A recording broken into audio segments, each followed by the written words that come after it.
Topic मेरा favourite है budget. ना पक्ष की ना विपक्ष की बात करेंगे, निष्पक्ष। मेरे साथ में बीजेपी, कांग्रेस, हिंदू, मुस्लिम, नीचे कमेंट बॉक्स में मत करिएगा। नमस्कार, मैं Vivek Bindra, founder and CEO बड़ाबिजनेस.com। आज का बजट यानी कि ईयर मार्क किया गया है, कुछ पैसा बजट बनाया गया। घर में भी महिलाएं बजट बनाती हैं। सिंपल है ये। बजट बनाने का मतलब है किस चीज पे कितना पैसा खर्च करूंगी। घर की महिला सोचती है, ऐसे ही हमारी देश की महिला निर्मला सीतारमण ने सोचा कहां पे कितना पैसा खर्च किया जाए, देश को कैसे आगे बढ़ाया जाए। तो बजट समझने से पहले इकोनॉमी को समझते हैं, और इकोनॉमी चलाने के 3 तरीके होते हैं। पहला तरीका क्या है? कंजम्पशन। दूसरा कंजम्पशन है, तीसरा भी एक्चुअली कंजम्पशन है। यानी कि जब लोग पैसा खर्च करते हैं तो इकोनॉमी आगे बढ़ती है। तो इकोनॉमी बढ़ाने के लिए पैसा खर्च करना जरूरी है। अब उसके 2 तरीके हैं, एक है शॉर्ट टर्म, एक है लॉन्ग टर्म। इस सारे बजट में कुछ चीजें प्लस थी, कुछ माइनस थी। मैं दोनों बताऊंगा और आपको आसान तरीके से समझा दूंगा। पहले समझ लेते हैं, कंजम्पशन के लिए चाहिए पर्सनल डिस्पोजेबल इनकम, यानी कि जेब से पैसा निकालने की क्षमता। और जेब से पैसा तब निकलेगा जब जेब में पैसा हो। और जेब में पैसा कैसे आएगा, वो इस बजट ने तुरंत तो जेब में पैसा नहीं दिया है। क्या हुआ इस बजट में समझते हैं। पर्सनल डिस्पोजेबल इनकम मतलब अगर 1 लाख रुपए मेरी इनकम है, 20,000 रुपए मेरी लाइबिलिटी है, तो मेरी बची हुई 80,000 रुपए वो मेरी पर्सनल डिस्पोजेबल इनकम है। आसान है भाई, समझते जाओ आराम से। आपको टोटल 5 बैलेंस शीट देखनी जरूरी है इकोनॉमी के लिए। पहली बैलेंस शीट, जो छोटे बैंक होते हैं वो लोन देते हैं, वो होते हैं एनबीएफसी। दूसरी बैलेंस शीट होती है बड़े बैंक्स की। तीसरी बैलेंस शीट होती है जो बैंक से लोन लेता है, कॉर्पोरेट। और छोटी बैलेंस शीट एक और होती है जिसको चौथी बैलेंस शीट कहूंगा, यानी कि एमएसएमई की बैलेंस शीट।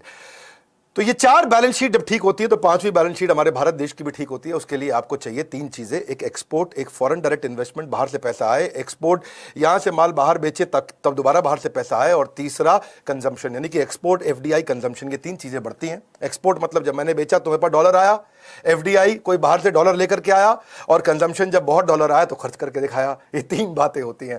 अब समझते हैं इस बजट को। इस बजट में हुआ क्या है। यहां पे कैपेसिटी बिल्ड करी गई है हेल्थ केयर के अराउंड, थोड़ी लैब्स को बढ़ाया गया, क्रिटिकल केयर सेंटर्स बनाए गए हैं, टेस्टिंग लैब्स बनाई गई हैं। इंपेटस दिया है इकोनॉमी को। कैसे दिया गया है? डिमांड को पुश करने के लिए लॉन्ग टर्म पे ज्यादा फोकस किया गया है। इंफ्रा पे बहुत फोकस किया। भैया इंफ्रा क्या होती है? सड़कें, बिल्डिंग, बाकी वो सारी चीजें जो देश में, जिससे बाद में व्यापार बढ़ता है। इसके बाद डिसइन्वेस्टमेंट। आजकल तो खैर बहुत सारे एनडीटीवी चैनल वगैरह हैं, कहीं और भी चैनल हैं, बड़े अच्छे चैनल हैं। ये तो बार बार ये बोलेंगे कि भाई ये तो पूंजीपतियों के हाथ बेच दिया, पूंजीपतियों के पास बेच दिया, पूंजीपति के पास बेच दिया। ठीक किया, वो गलत है ही नहीं। क्यों बोलते हैं पूंजीपतियों को दे दी सरकार, सूट बूट की सरकार। मैं सरकार के फेवर में नहीं हूं, पर यह मुद्दा अगर मैं प्रधानमंत्री होता तो मैं भी ये करता। क्यों करता मैं? इसके बहुत सारे कारण है, मैं समझाऊंगा, इसलिए मैं बैलेंस्ड अप्रोच लूंगा। ना मैं बनने वाला हूं जी न्यूज, ना बनने वाला हूं एनडीटीवी न्यूज। दोनों थोड़ी अलग अलग विचारधाराओं वाले हैं, मुझे फर्क नहीं पड़ता है। मुझे तो आपको बताना जो काम की बात है आपके लिए। Government is spending governments money and creating opportunity of employment. मेरी बात समझना, गवर्नमेंट क्या है? गवर्नमेंट का पैसा खर्च कर रही है। अगर वी शेप इकोनॉमी लेकर के आनी है तो आपको लॉन्ग टर्म इनिशिएटिव लेने पड़ेंगे। और ये वाला जो बजट है, इस बजट के लिए थोड़ी हिम्मत चाहिए। क्यों? क्योंकि इसमें आम आदमी के लिए कुछ भी नहीं था, या लगभग कहेंगे कि बहुत कम था। आम आदमी के लिए ज्यादा कुछ नहीं था इसमें। इस बजट के अंदर लॉन्ग टर्म इनिशिएटिव्स पर ज्यादा फोकस किया गया, यानी कि बड़ा करेज चाहिए। वोटर मुझको वोट ना दे तब भी देश को आगे बढ़ाऊं, तो फोकस किया गया लॉन्ग टर्म पे। पहले समझते हैं इस बजट में पॉजिटिव क्या था कि सेंसेक्स 2000 पॉइंट जंप मार गया 4.5% के आसपास, यानी कि वो भी एक इंडिकेटर है कि इकोनॉमी ने इसको एक्सेप्ट किया है या बिजनेसेस ने एक्सेप्ट किया है। 2.2 ट्रिलियन रुपी, यानी कि लगभग $30.2 बिलियन को हेल्थ केयर पे 2021-22 के अंदर लगाने का प्लान किया गया। आत्मनिर्भर स्वस्थ भारत योजना, स्वस्थ होना जरूरी है जी। है फिट इंडिया मूवमेंट भी चला रहे थे हमारे प्रधानमंत्री, नहीं समझे। 64,000 करोड़ रुपया 6 साल में खर्च करने का प्लान है, यानी कि 10,000 करोड़ रुपया हर साल। ओवरऑल बजट में आप ये समझ सकते हैं कि अगर पूंजीपति बढ़ता है तो क्या है, बाकी सारे के सारे जो नॉन पूंजीपति बढ़ते हैं तो क्या है, दोनों का फायदा होता है। पहले ही समझते हैं, ऐसा नहीं है कि पूंजीपति बढ़ेगा तो आम आदमी पिस जाएगा, ये अमीर आदमी सारे पैसे खा जाएगा। आपके पैसे कोई नहीं खा सकता है। वो पैसे आते भी है उसके पास तो बैंक में रखता है, बैंक में रखता है तो फिर से लोन आउटफ्लो बढ़ता है, मार्केट में फिर से कैश आता है। तो ऐसा नहीं है कि पूंजीपति अगर बड़े बढ़ते हैं तो बाकी सब के सब पिस जाएंगे, बर्बाद हो जाएंगे। ये धारणा बिल्कुल गलत है। ये धारणा थोड़ी मार्क्सिस्ट धारणा के रूप में इसको माना जाता है, पर इस धारणा की कुछ फायदे भी है, नुकसान भी है। पहले आप समझते हैं कि केवल 5% स्टार्टअप ही 10 साल तक चल पाते हैं, और 0.01% स्टार्टअप है जो 100 साल चलते हैं। पर टाटा ग्रुप एक ऐसा स्टार्टअप जो 150 साल से चल रहा है। आप मेरी बात समझ रहे हैं?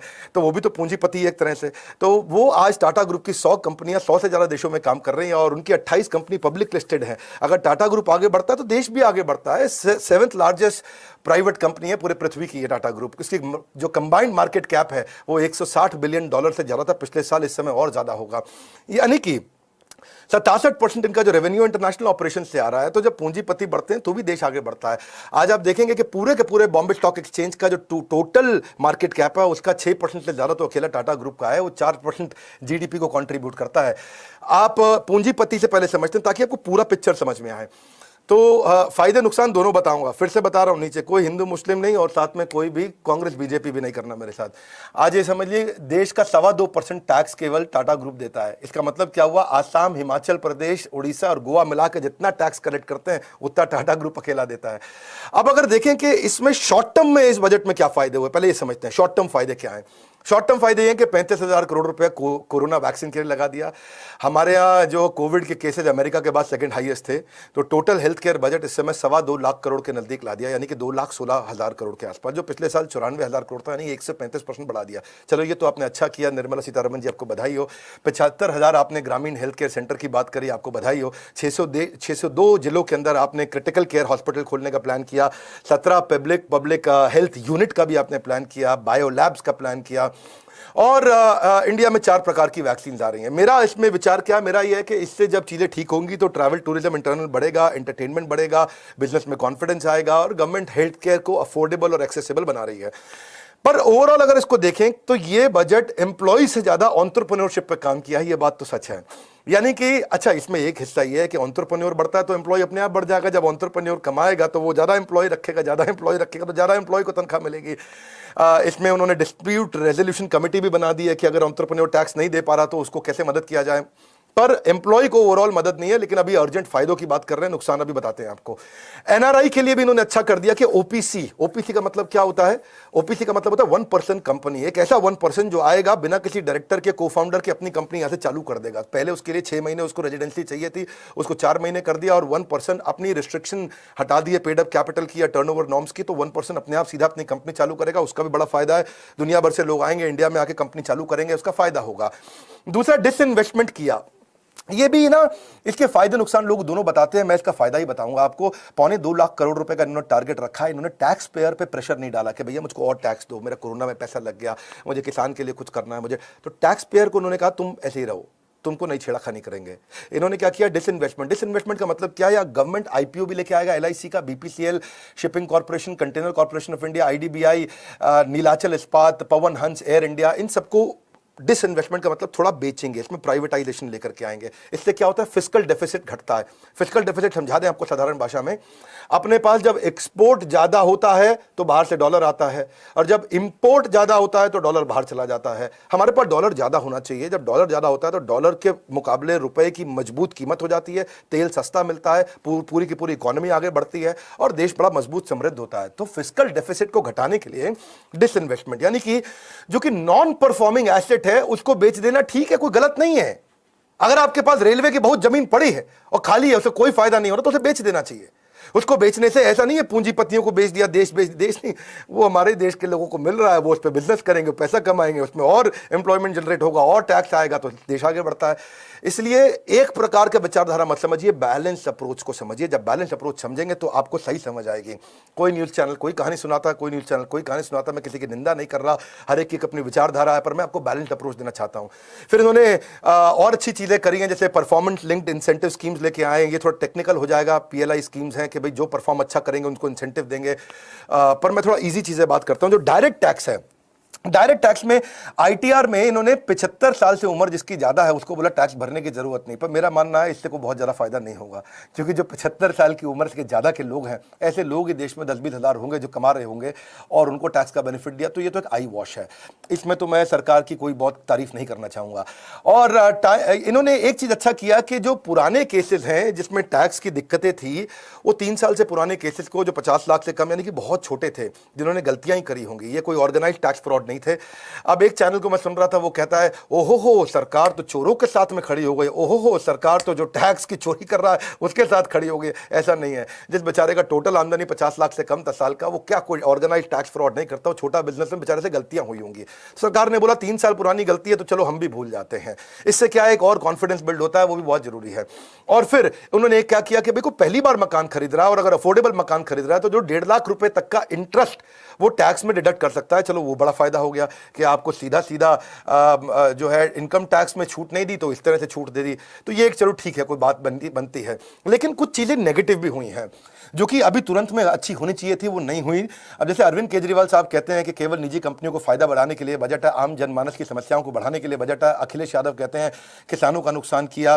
ठीक है, इन लोगों का भी एक दृष्टिकोण ठीक मानूंगा मैं, ऐसा नहीं मानूंगा ये बिल्कुल गलत है, पर इसमें ना दोनों दृष्टिकोण समझने जरूरी है। एक इनका दृष्टिकोण जो इसको बिल्कुल गलत बता रहे हैं, वो इसलिए गलत बता रहे हैं, या राहुल गांधी कह रहे हैं कि लोगों को पैसा देने की जगह forget putting cash in the hands of people, Modi government ने तो अपना देश बेच दिया। एक तरह से ये भी ठीक ही बोल रहे हैं। तो अब ये जो बोल रहे हैं ये क्यों ठीक बोल रहे हैं?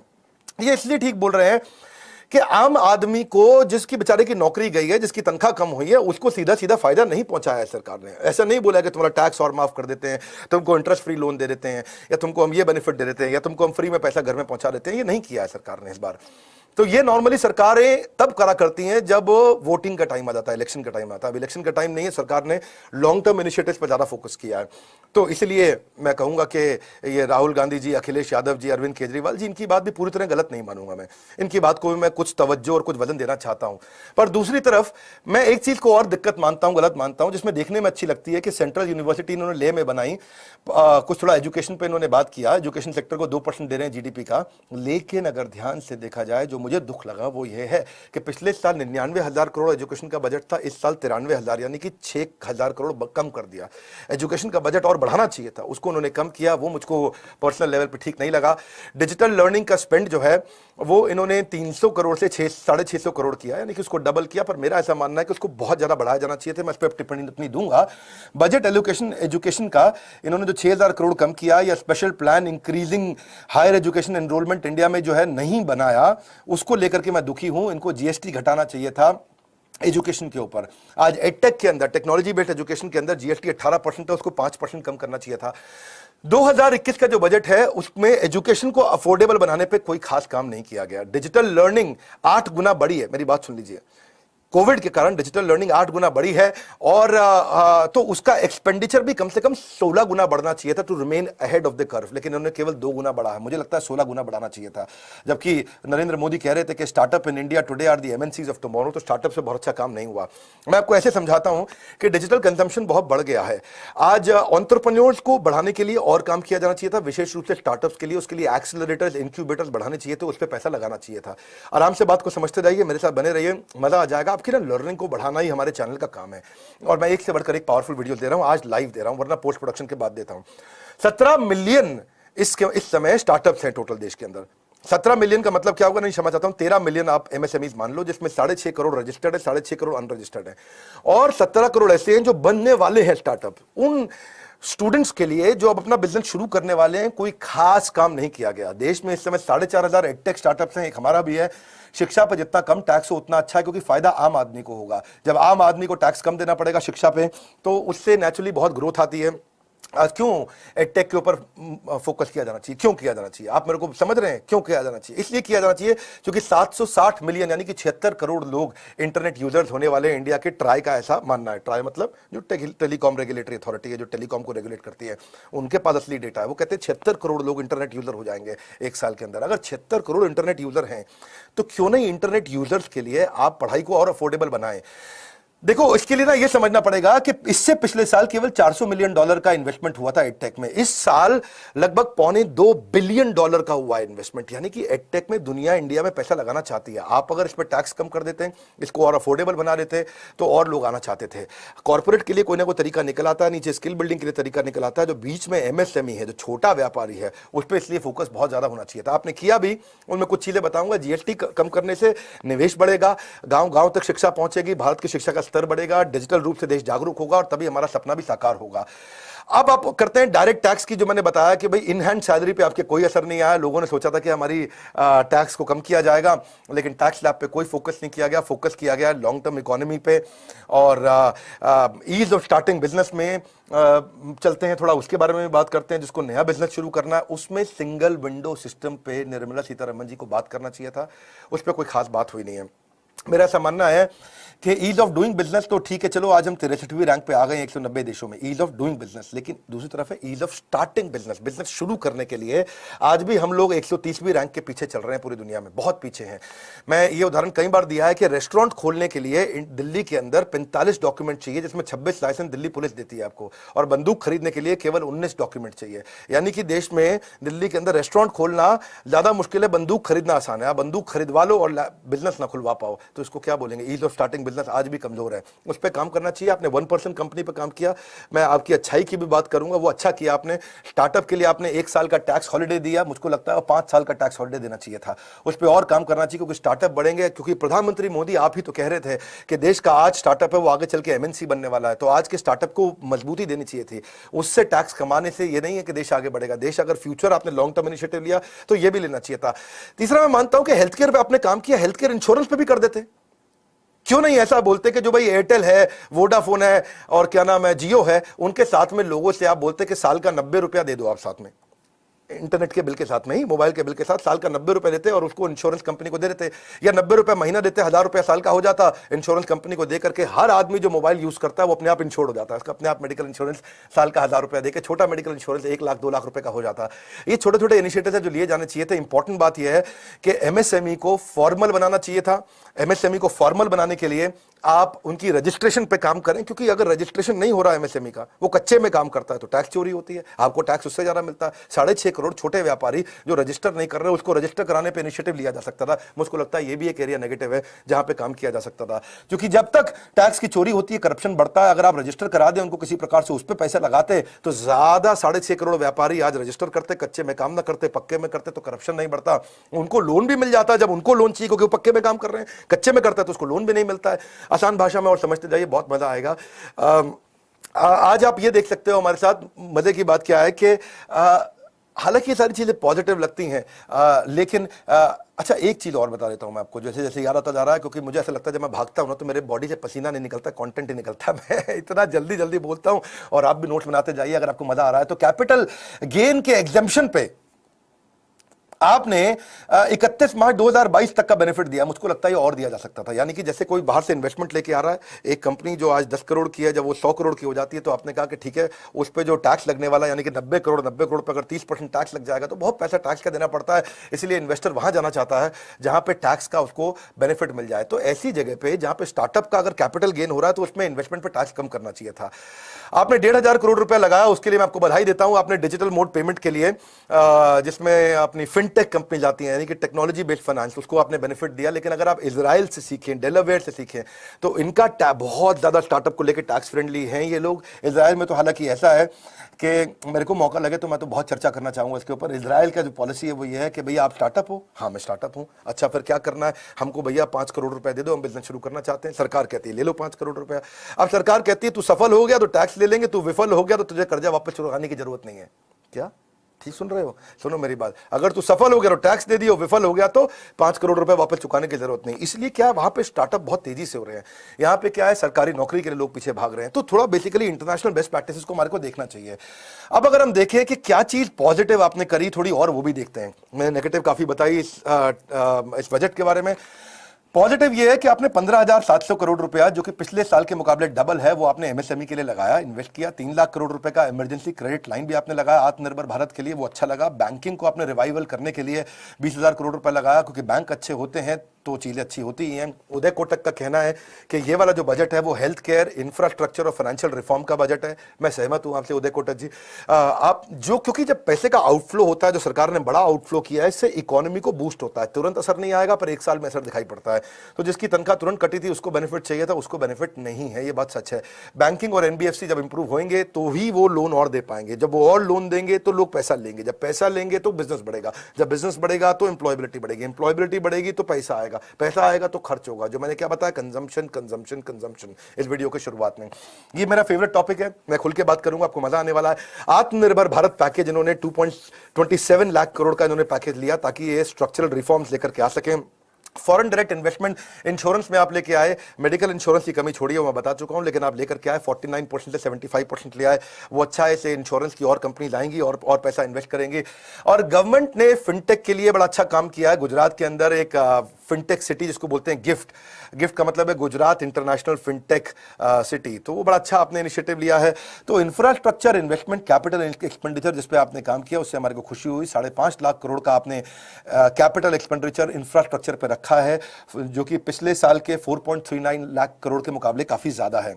अब लोग कहते हैं कि भाई ये पूंजीपतियों की सरकार है। भैया जब इंफ्रास्ट्रक्चर बनेगा तो प्लम्बर भी आएगा, रोड बनाने वाला भी आएगा, इलेक्ट्रिशियन भी आएगा, बिल्डिंग बनेगी तो कारीगर भी आएगा, जब बिल्डिंग बनेगी तो वो ईंटा लगाने वाला मेसन सब आएगा, कारपेंटर भी आएगा, वो भी तो तनख्वाह लेगा, तो कैसे नहीं बढ़ेगी इकोनॉमी?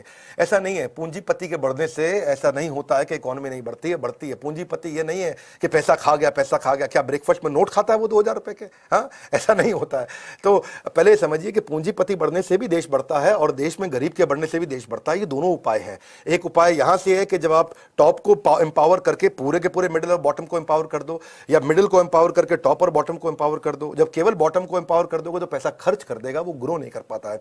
तो आपको सब तरफ से चलना जरूरी है इस समय। तो इंफ्रास्ट्रक्चर के क्रिएशन की मैं बधाई देता हूं आपको। रोड आप बनाने जा रहे हैं, इससे डोमेस्टिक टूरिज्म भी बढ़ेगा, इकोनॉमी को इंपेटस मिलेगा, डिमांड आगे चल के पुश होगी और एम्प्लॉयमेंट नेचुरली जनरेट होगा। इलेक्ट्रिसिटी प्रोवाइडर के साथ में एक अच्छा काम आपने क्या किया कि आप पोर्ट कर सकते हो। तेरी इलेक्ट्रिसिटी महंगी है, मैं तेरे साथ जा रहा हूं। तेरी इलेक्ट्रिसिटी कंपनी बहुत महंगी है, मैं तेरे साथ जा रहा हूं। तो चोर लग रहा है, मैं तेरे साथ जा रहा हूं। तो इसका मतलब क्या हो गया? कंज्यूमर एम्पावर हो गया, उसका जिसके साथ मन करे उसके साथ जाएगा। जैसे मोबाइल में होता है, वोडाफोन नहीं समझ में आ रहा, जियो में चले जाऊं, जियो समझ नहीं आ रहा, एयरटेल में चले जाऊं, इससे कंज्यूमर एम्पावर होता है। एग्रीकल्चर के अंदर आपने 16 लाख करोड़ के क्रेडिट का टारगेट आपने लिया। 1000 से ज्यादा आप मंडीज को अब दोबारा से डिजिटल करने जा रहे हैं, वो अच्छी चीज है। देखो, क्योंकि ना आपको जो बीच का तबका है उसको एम्पावर करना इसलिए भी जरूरी था कि जीडीपी का 29% केवल एमएसएमई कंट्रीब्यूट करता है, यानी कि लगभग 1/3, और 33% इंडिया का मैन्युफैक्चरिंग आउटपुट एमएसएमई लेके आता है, यानी कि छोटा व्यापारी। 12 करोड़ लोगों को ये एम्प्लॉयमेंट देते हैं और 48% ये देश का एक्सपोर्ट करते हैं। तो और आपने इसमें क्या किया? एमएसएमई की डेफिनेशन को चेंज कर दिया आपने, 50 लाख से 1 करोड़ कर दिया। इससे अच्छा है, उनके कंप्लायंस का टेंशन भी कम होगा, प्रोसीजरल टेंशन उनके थोड़े कम होंगे, और आपने उस पर फंड एलोकेशन भी किया है 30 से 35% जीडीपी में। चलो अब एक और बात बताते हैं आपको, वो है सोसाइटल सिक्योरिटी में मिनिमम वेजेस पे आपने अच्छा काम किया। अगर आप नीचे के तबके के गरीब लोगों की बात करें कि आपने कहा कि सबको मिनिमम वेज देना है और साथ में ईएसआईसी में कवर करना है। ईएसआईसी क्या होता है? ये वो स्कीम है जिससे उनकी हेल्थ वेल्थ पे काम कर सकते हैं, हॉस्पिटल का उनको बेनिफिट मिल जाता है ईएसआई का। और हाँ, आपने जिसकी मैं बात ऑलरेडी कर चुका हूँ, डिसइन्वेस्टमेंट की, यानी कि विनिवेश की, जिसमें डिफेंस का लैंड, रेलवे की जमीन और पीएसयूज की जमीन को आपने बेचा है। लिक्विडेट आपने किया अनप्रोडक्टिव एसेट को। इसके खिलाफ में कई लोग बोलते हैं बात, मैं इसके खिलाफ नहीं हूं, ये बहुत अच्छा आइडिया है, क्योंकि जब भी आप लिक्विडेट करेंगे अनप्रोडक्टिव एसेट को, जो एसेट मेरे को कुछ कमा के नहीं दे रहा है देश को, जो एसेट देश को कोई इनकम नहीं जनरेट करके दे रहा है, जब आप उसको बेचोगे तो देश में कैश आएगा, कैश आएगा, फिस्कल डेफिसिट मजबूत होगा। फिस्कल डेफिसिट मैं समझा चुका हूं, देश में डॉलर ज्यादा रहना चाहिए, क्योंकि डॉलर ही दुनिया को कंट्रोल करता है। जब हमारे देश में डॉलर ज्यादा होगा तो नेचुरली बेनिफिट होगा। तो ये वोट वाला बजट तो नहीं है, इसमें वोटर्स को नहीं लुभाया गया है। इसको मैं एक प्रकार से देश वाला बजट बोल सकता हूं। इसमें आम आदमी नुकसान में रहेगा, पर थोड़े दिनों बाद आम आदमी को भी फायदा होगा। देखो, ऐसे मानो कि पेन वर्सेस हेल्थ, इसमें ना आपको इंजेक्शन दे करके दर्द होता है, लेकिन हेल्थ लॉन्ग टर्म में ठीक होती है। क्योंकि आनंद महिंद्रा को मैंने पढ़ा तो वो कहते हैं कि उनके लिए बॉक्स टिक हो गया। आनंद महिंद्रा कहते हैं मेरी तरफ से ओके। अब मैं अपने भी व्यूज देता हूं, मेरे व्यूज क्या है, ये तो चलो मैंने प्लस माइनस बताए। मेरे व्यूज क्या है, पहले समझो देश की ताकत क्या है। हमारे देश की ताकत है ह्यूमन कैपिटल, हमारे पास बहुत ज्यादा लोग हैं, हमारी पॉपुलेशन काफी ज्यादा है। तो मैं उसको कमजोरी की जगह 2 मिनट के लिए ताकत ही मानता हूं, क्योंकि इससे क्या होता है, हमारी प्रोपेंसिटी टू कंज्यूम बढ़ती है। जब लोग ज्यादा लोग ज्यादा खर्चा कर सकते हैं, तो फास्टेस्ट ग्रोइंग इकोनॉमी है हमारी, इसी कारण से एंटरप्रेन्योरशिप हमारे देश में काफी है और छोटे मोटे इनोवेशन आ रहे हैं। पर मुझे लगता है कि कुछ और चीजों में काम करना चाहिए था, जैसे कि जुडिशियल रिफॉर्म्स पे। आज हमारे पास में हर 10 लाख लोगों पे केवल 20 जजेस हैं। अगर 10 लाख लोगों पे 50 जज कर देते तो हमारा करप्शन अपने आप रिड्यूस हो जाता। मेरी बात समझ रहे हैं? क्योंकि जल्दी डिसीजन हो जाएगा। क्या हो जाएगा? जल्दी डिसीजन। क्योंकि आज देखो, अमेरिका के अंदर कोई डिसीजन जब कोर्ट में जाते हैं तो 1 साल में हो जाता है, और हमारे यहाँ 20-20 साल तक नहीं होता है। तो अगर आपको जल्दी डिसीजन चाहिए तो आपको नंबर ऑफ जजेस बढ़ा सकते थे। आपको ऐसा करना चाहिए, स्टेट्स को अपना पीएनएल मैनेज करने दें, क्योंकि स्टेट जब अपना प्रॉफिट एंड लॉस मैनेज करेंगे तो पता चल जाएगा कौन सा मुख्यमंत्री स्टेट को प्रॉफिट में रन कर रहा है, कौन सा लॉस में रन कर रहा है, क्योंकि पैसा स्टेट के पास ही है। ऐसा नहीं है कि पैसा उसकी जेब में जाता है। दूसरा, आपको एजुकेशन पे और टीचर्स पे काम करना चाहिए था कि quality of faculty should have improved. क्यों नहीं, जैसे आईपीएस आईआरएस होते हैं, आईएफएस होते हैं, ऐसे ही इंडियन टीचर सर्विसेज भी होने चाहिए, क्योंकि टीचिंग पे भी हमारे को पैसा लगाना चाहिए। चौथा, मैं बोलूंगा कि गवर्नमेंट को पॉलिसी मेकिंग में रहना चाहिए और कॉर्पोरेट को बिजनेस करना चाहिए। Government should not be in business. Government का business is not to do the business. Government का बिजनेस है to run the government and run the country, और बिजनेसमैन का काम है बिजनेस चलाएं। तो railways, airlines, oil and gas को जो प्राइवेटाइज करने पे जा रहे हैं, उसमें मेरे सुझाव पे ऑलरेडी टिक है, आपने उसमें अच्छा किया। ब्यूरोक्रेट्स के लिए मेरा एक सुझाव था कि इनको आप स्टिक इन कैरेट पे लेके जाएं, क्योंकि जब भी ब्यूरोक्रेट को अच्छा काम करना जाता है तो उसको कोई कैरेट तो मिलता नहीं है। ऐसा तो है नहीं कि ब्यूरोक्रेट को अच्छा काम करे तो उसको आप इंसेंटिव दे देते हैं, मिलती उसको तनख्वाही है, लेकिन वो कोई गलती कर दे तो सीबीआई, सीएजी, सीवीसी उनके आगे लग जाती है। इसलिए बेचारा ब्यूरोक्रेट चाह के भी बहुत बड़ा रेवोल्यूशन आज तक नहीं लेकर के आ पाया। अगर आप देखेंगे आज तक के हजारों ब्यूरोक्रेट जो हमारे देश में हुए, उनमें से बहुत लिमिटेड, केवल 10 के अंदर आप नंबर गिन पाएंगे, डबल डिजिट में भी नहीं जा पाएंगे, जो बड़े बड़े रिफॉर्म्स ला पाए। मैं ब्यूरोक्रेट की निंदा नहीं कर रहा क्योंकि वो बहुत बुद्धिमान है, पर आपने उनको आज एम्पावर करने की जगह उनको डिसएम्पावर इसलिए कर दिया क्योंकि आज वो कोई अच्छा काम करे तो आप थोड़ी उसको प्रॉफिट में हिस्सा दे देते हैं, अगर वो कोई बड़ा काम कर दे तो आप उसको क्या करते हैं, कोई मेडल भी बड़ी मुश्किल से जीवन भर में मिलता है। अगला छठा रिफॉर्म मुझे लगता है जिस पे काम कर सकते हैं, जो मेरा है विश्वास, जिसमें स्कॉलरशिप पे काम किया जाना चाहिए था 1 लाख करोड़ रुपए की। यानी कि बजाय के इसके कि मैं एससी एसटी हूं और बजाय के इसके कि मैं निचले तबके का हूं, केवल उस पर काम करने के बजाय आपको काम करना चाहिए कि जो केपेबल है, जो बुद्धिमान है, उसको मैं स्कॉलरशिप दूंगा, चाहे वो पैसे वाला चाहे पैसे वाला नहीं है। इससे क्या होगा, कॉम्पिटेंट बच्चों को आगे बढ़ने का मौका मिलता। और मैं 7वां बात करना चाहूंगा कि इंडस्ट्री नेटवर्क क्लस्टरिंग पे काम होना चाहिए। अगर आप इंफ्रास्ट्रक्चर पे देखें, जापान से अगर मैं रहता तो कम से कम 1 लाख करोड़ रुपए का लोन और लेकर के आता 50 साल के लिए, जिसका बेनिफिट क्या है, कौन देखेगा 50 साल बाद जापान कहां पे और इंडिया कहां पे है। आराम आराम से उनको देते, इनका इंटरेस्ट रेट भी लगभग ना के बराबर है और उससे सारा का सारा इंफ्रास्ट्रक्चर बनाते और बढ़िया तरीके से। उसके लिए मैं आपको बधाई देता हूं, उस पर आप काम कर रहे हैं, आगे बढ़ रहे हैं अर्बनाइजेशन और इंफ्रास्ट्रक्चर पे। जो जहां भी 1 लाख की पॉपुलेशन हो जाती है वहां पे अर्बनाइजेशन बहुत जरूरी है। वहां अर्बनाइजेशन आ जाता है तो वहां पे आसपास के छोटे छोटे कनेक्टेड गांव भी अपने आप समृद्ध होने लग जाते हैं। लेबर इंटेंसिव बिजनेस को मैं 10वां सुझाव दूंगा कि उसको और ज्यादा एफिशिएंट बनाना चाहिए लेबर इंटेंसिव बिजनेस को, तो उसके ऊपर हमारे को थोड़ा नीचे के तबके पे और एजुकेशन पे काम करना चाहिए। फिर मैं बताऊंगा कि अपना 11वां सुझाव कि गवर्नमेंट को स्टार्टअप पे बहुत ज्यादा पैसा लगाना चाहिए था, इंक्यूबेटर, एक्सेलरेटर, जिसकी बात भी मैंने करी, इस पर करना चाहिए क्योंकि फैसिलिटी उस पर आज भी बहुत न्यूनतम है। मेंटर सरकार को देने चाहिए कि आज हम लोग सरकार को कहना चाहिए कि हम 25,000 मेंटर दे रहे हैं सरकार की तनख्वाह पे। जिसको भी बिजनेस अच्छा करना, अगर उनका आइडिया अच्छा है तो सरकार के मेंटर आके, जिनको सरकार 3 लाख रुपए महीना तनख्वाह दे और ऐसे 25,000 मेंटर सरकार क्रिएट कर दे, तो वो इंक्यूबेटर, एक्सेलरेटर की तरह काम कर सकते हैं।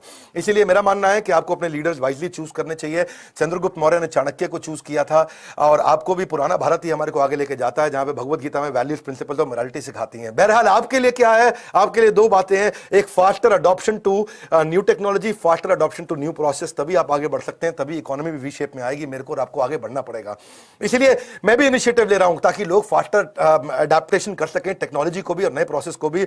और मेरा इनिशिएटिव क्या है, समय मैंने लगता है काफी ज्यादा ले लिया है। मेरा इनिशिएटिव यह है कि लोगों के पास टाइम नहीं था, लोगों के पास में वर्नाक्युलर हिंदी भाषा में high powerful super solid content नहीं था, उनको बिजनेस की एजुकेशन नहीं थी, उनके पास एमएसएमई के मेंटर्स नहीं थे, उनके पास क्वालिटी फैकल्टीज नहीं थी, या उनके पास मिनिमम एजुकेशन क्वालिफिकेशन के कारण एमबीए में एडमिशन नहीं ले सकते थे, या ले भी सकते थे तो एमबीए बहुत महंगी थी, या फिर उनके हाई फेलियर रेट्स हैं बिजनेस के। तो ये सारी तकलीफों को सॉल्व करने के लिए हमने आपके लिए अपने इस एंटरप्रेन्योरशिप प्रोग्राम को बिल्ड किया। आप आइए इस एंटरप्रेन्योरशिप प्रोग्राम को सीखिए, क्योंकि सरकार भी समझ गया आत्मनिर्भर आत्मनिर्भर आत्मनिर्भर। सरकार ने एम्प्लॉय से ज्यादा फोकस एंटरप्रेन्योर्स पे किया। एंटरप्रेन्योर जब ग्रो करते हैं तो एम्प्लॉयज अपने आप ग्रो करते हैं, देश अपने आप ग्रो करता है। बोर्ड लाइन नंबर मेरा बड़ा सिंपल है, इस नंबर पे आप फोन करके बात करिए। हमने आपके लिए कुछ अच्छे प्रोग्राम जैसे लॉन्च किए हैं, जो भी कुछ था एंटरप्रेन्योरशिप के लिए हमने सब कुछ दिया है। ये हमारी भागीदारी है देश को आगे बढ़ाने के लिए। आपको अगर ये बजट समझ में आया, पूरा का पूरा बजट आसान भाषा में मैंने हिंदी के अंदर इजी करके समझाया आपको और बड़ी बैलेंस्ड अप्रोच दी है। इस बजट के फायदे नुकसान दोनों बताएं। आप इस वीडियो को आपस में शेयर कर सकते हो कुछ खास लोगों से। उनको मत शेयर करना जो बिल्कुल एक्सट्रीमिस्ट नेचर के हैं, क्योंकि वो फिर नीचे आकर के कॉमेंट बॉक्स में बहुत कुछ बोलते हैं। मैं एक्सट्रीमिस्ट नेचर का नहीं हूं। मेरा काम क्या है, सबसे सीखना। मैं कांग्रेस से भी सीखता हूं, बीजेपी से भी सीखता हूं, मैं हर धर्म से सीखता हूं। मैं सबसे सीख करके फोकस किस पे करता हूं, एंटरप्रेन्योर बनाने पे। और आपको एंटरप्रेन्योर बनाना ये मेरी जिम्मेदारी है, आपको सफल बनाना ये मेरी जिम्मेदारी है। शेयर करिएगा वीडियो को। और अगर मेरा ये इनिशिएटिव, निडर इनिशिएटिव आपको अच्छा लगा है तो जरूर लाइक करके उत्साह बढ़ाइए कि आप चाहते हैं ऐसे वीडियो और लेके आए। आगे मैं रतन टाटा जी पे वीडियो बनाने की मेरी इच्छा है। मेरी इच्छा है कि मैं इलॉन मस्क पे दोबारा एक वीडियो बनाऊं। मेरी इच्छा है कि मैं स्टीव जॉब्स पे वीडियो बनाऊं, सरदार पटेल पे बनाऊं, या फिर क्यों गांधी जी को बोला जाता था, मजबूरी का नाम महात्मा गांधी, पूरे सम्मान के साथ। मैं उनकी कोई बुराई नहीं करना चाहता। आप नीचे कमेंट बॉक्स में बताइए आप कौन सी केस स्टडी देखना चाहते हैं। पिछले पावरफुल वीडियो आपने जरूर देखे होंगे। मैंने एक से बढ़कर एक केस स्टडी लानी शुरू कर दी है। इस समय मैं पावरफुल कंटेंट दे रहा हूं। हमारे साथ जुड़े रहने के लिए, वीडियो को शेयर करने के लिए, कमेंट बॉक्स में अपनी राय बेबाकी से रखने के लिए आप सबका हृदय की गहराइयों से प्रेम पूर्वक मुस्कुराहट के साथ धन्यवाद।